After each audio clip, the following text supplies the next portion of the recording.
I've had the pleasure of hosting several events alongside Jim. He's always a consummate professional, love working with him. I actually was standing over by this table and I was smelling all these pastries and I was thinking, man, am I getting hungry? I want to eat it, but I can't because my trainer's sitting back here and I can't even lie when I go back to the gym that I didn't eat anything. So, how many of you pay to promote your business? All kinds of different ways, right? Right? Let me tell you a story of two different business people, both financial planners. You know, they are financial planners, they help people get loans, those type of things. One has ads on bus benches, Facebook ads, billboards, print ads, direct mail, networking groups, all these things you pay for. The other does the same, except they wrote a book, they put on a webinar, they do some workshops, they have a special little sheet you can download that's little tips and tricks to increase your credit score. The second one is getting paid to promote the business. The first one is paying to promote their business. Does that sound like something we'd like to do, get paid to promote our business? It's okay to say yes. All right, good. Okay. So what constitutes a product? A product is any vehicle that you're going to develop that increases your earning potential. It builds your business up. It builds the business reputation, establishes your brand as an expert. It reaches more people. It reproduces your message and makes it readily available at any time.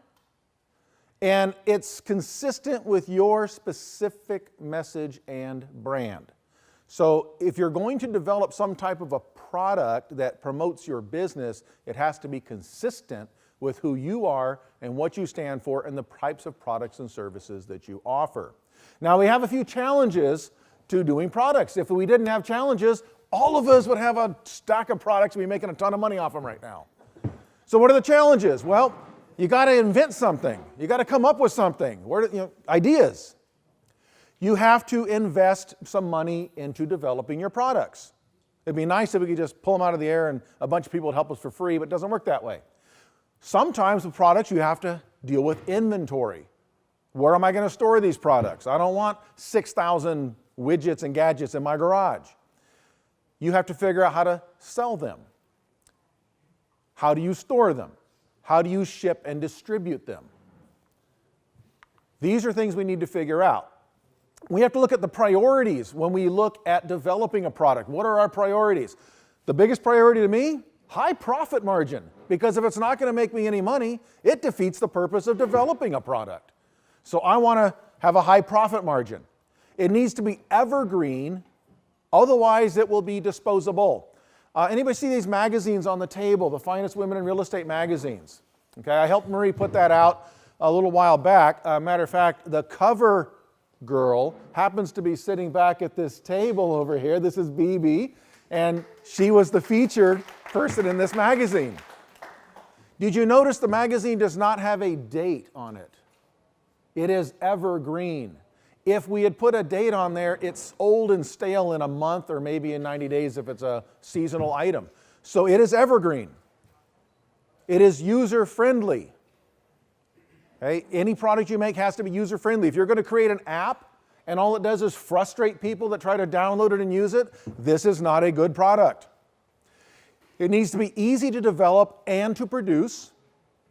So that means things that require 6 years of patents and those kind of things are probably a little more difficult to do. And easy to reproduce. And it has to be cost-effective to produce. Again, there's that profit margin we talked about. So what kind of products can we do? Well, products, I use Marie as an example because I've helped her develop a lot of the products that she uses. So a lot of people say, well, Steve, how come you don't have that many products in your name? Well, I help other people develop products. Coming out of the construction industry, I noticed that everybody who works in construction has a bunch of projects they completed except for their own house. They all live in a half-built house with a plastic wall, right? This is the way it works. So what kind of products? Well, written literature, books, articles, manuals, magazines, trade publication, textbooks, blogs, workbooks, any of those kind of things, any kind of written literature you can do. Non-literature publications like calendars, journals, and planners you can put together. Audio-visual, CDs, DVDs, digital media downloads, radio. Rick was just here talking about how to develop shows, radio, TV shows, those type of things. Teleseminars, you can do those type of things. Topical videos, record your event, TV shows, webinars, you can record all that stuff. Keep it, as long as you keep it evergreen, you can keep replaying those things. You do it once, set it, forget it, great deal. People will pay for that. You can do a series, a single webinar, a series of courses. You can do a webinar that's free that gets people into a paid series where you share quality information with them, which builds your expertise in that field. YouTube's downloadable videos, streaming hosting services, interactive DVDs with video and workbook combined. This is a really good if you're doing some type of an active type of a service. Things like personal training and those type of things. Those are excellent options. So all kinds of products. How about events? We're in an event today. This is in fact a product that Marie produces. It's a product that she has. And it ties into her overall brand of her Fire Up Connect groups, which is a subset of her Finest Women in Real Estate group. So events can be digital. You don't have to do a room like this. You can do this virtually. We live in a wonderful world of the internet. We have those resources available. We can do physical events like this, conferences, trade shows, symposiums. We can do networking groups, those type of things. We can do entertainment. There is up here a couple shots of some TV shows and radio shows in the Finest Women in Real Estate. That's our director up there. We did a television pilot show, did a big red carpet over in Hollywood. This was part of a product that we developed to support Marie's brand and what she was doing. All those are viable. How about using other people's products, partnering with them? Other people develop stuff. You can offer that if it fits your brand and partner with them, and then they can use your things too. Spin-offs. You take a product that you have and create multiple versions of it for different niches. Anthologies, I don't know how to write a book. Go collect a bunch of stories from people you know. Put them all together in a book. And the question is, most people think, well, I don't know if I'm smart enough to do all that. That's a lot of work. These are professionals that do this. Well, the only thing I'm going to tell you on that is, I have done this with multiple people, and I'm not that smart. In fact, I graduated in the half of the class that makes the top half possible. And yet I've been able to come up with all this. So that means if I can do it, you can do it too. So what does the product development process look like? Okay. Oops, I got ahead of myself there. First, come up with a primary product. What is it that you're going to create that embodies your knowledge and your brand? What are the desired eventual product mix? Is it books and events and DVDs and webinars? Is it other types of events? Is it different services? Is it little one-page cheat sheets that show people 10 steps to this and the ABCs of that? Start with your message and experience. Everybody here has experience and knowledge that nobody else here has. A unique combination of your gifts, skills, talents, experiences, educations, connections, relationships that makes you uniquely qualified to share your message and be your brand. What does your audience need from you? What do they want? Now, you have to do a little research because you can do a lot of work and develop things and find out you're the only one in the world interested in it. That won't work. Find out if other people are interested and do what they want, what they are looking to you for, because you're servicing your clients, it's a giving thing, right? You will receive from it, but you receive when you give. What builds and supports your message and brand? Everything that we did that I helped Marie with was to support her message and brand. And do you have products that you've designed specifically as a giveaway? I mentioned that financial person. They have a product that's a one sheet with 10 tricks to increase your credit score. That's a giveaway they can do. What do they do with the giveaway? Well, they can capture people's contact information. If you just let me know your email and or your text number, I will send this to you. You have permission to contact them. And that's a stepping stone, and it builds your business up and leads to other products that you can sell, as services that you can do. You select an optimal format. What's the optimal format for you and your audience? For some audiences, it's very technical. It could be apps. It can be those type of things. Other people, it's really, it's face-to-face. It's interconnectivity.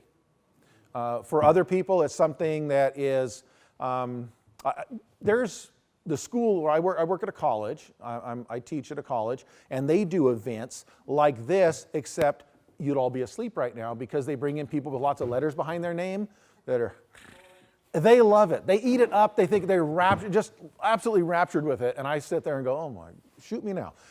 That works for them. It's their audience wants to hear that, and that works for them. So pick what works for your audience. Create a cost estimate to develop, what does it take, and a list of the people and resources you're going to need to make this happen. So I don't have a lot of time, so I can't go too deep into all this stuff, but there's other things to consider. For example, what's your pricing point? And there's certain strategies on how you price it. How are you going to protect? You say, well, if I do all that, I'm giving away everything I know. And then everybody's going to steal all that information and they're going to do their own thing. Well, there is such a thing as intellectual property protection, and I have helped with that. I helped Marie with copyrights, trademarks in the past to help protect a lot of her intellectual property, and I've done that for others as well. How do you sell it? How are you going to get it out there and distribute it? These are things, I can't go too deep into it today, but if you talk to me about it, I can help you with some of that. I want to talk quickly about a concept that I call blocks and tiles, because I came out of the construction business. So blocks are these things right here. They are big, heavy, structural. They take a little effort. Most people don't see too much of it. That's your base item. That is what you put your work and effort into creating the one thing. Tiles are what we see. They kind of go over the top of the blocks. They're a little more decorative. They're a little lighter weight. That's all the other things that people actually see that are really where you're making your bread and butter on. You do the really heavy work once and you just duplicate it in different ways. For Marie, when we worked with her, her block was a high-end coaching program, very expensive high-end coaching program, personal touch, one-on-one type deal. Out of that, we developed everything else that came out of it, the books, the magazines, the networking groups, the events, the seminars, all that kind of stuff came out of it to support it.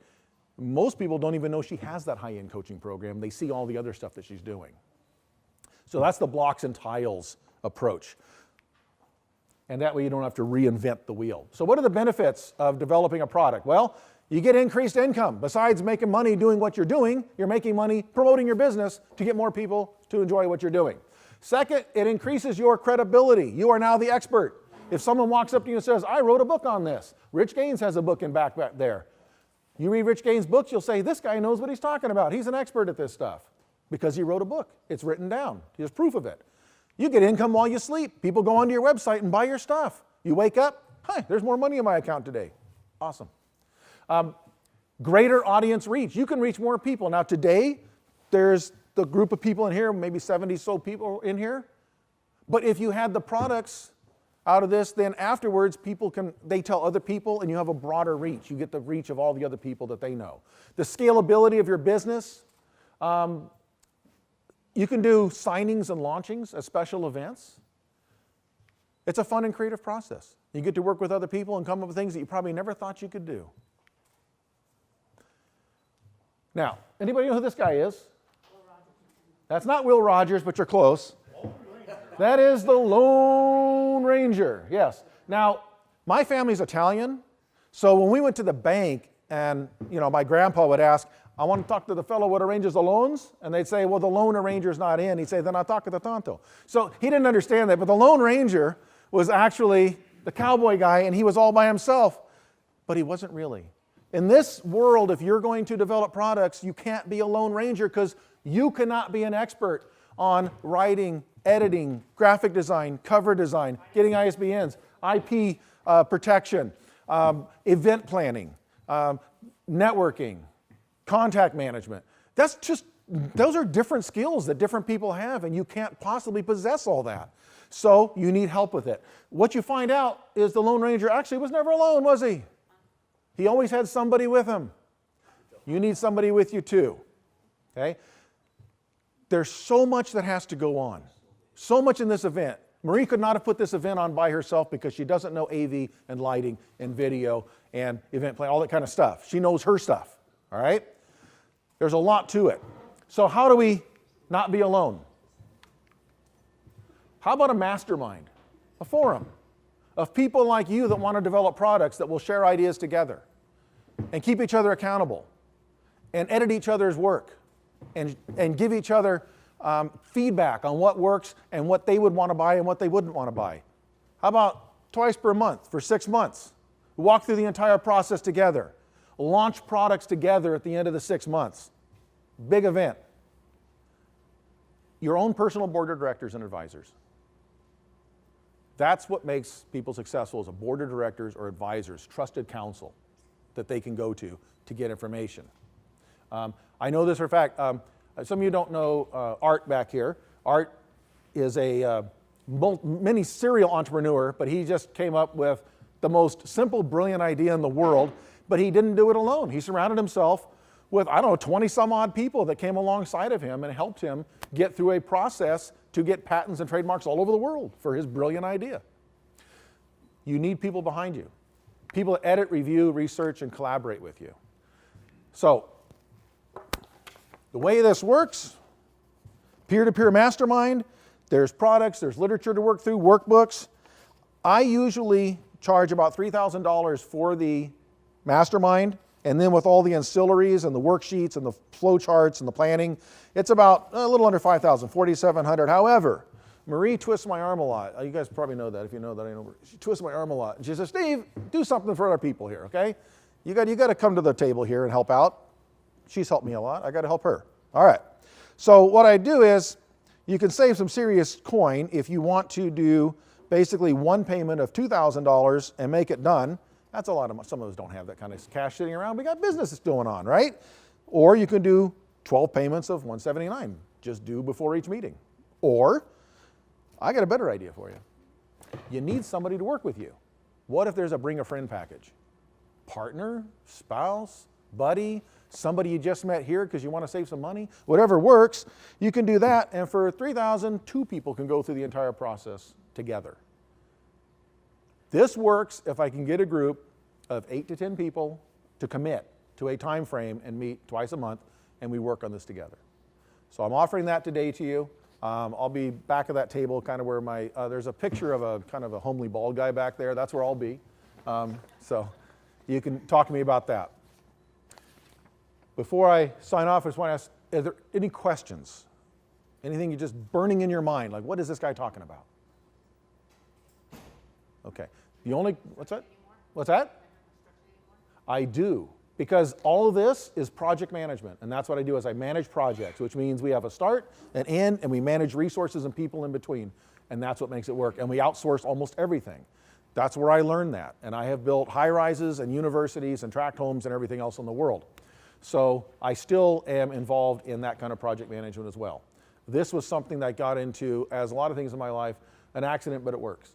So, and I'm willing to help any of you. And this ties into a lot of what Rick was talking about, because some of these may be electronic stuff you want to do. There's other people that'll be talking today that have other resources.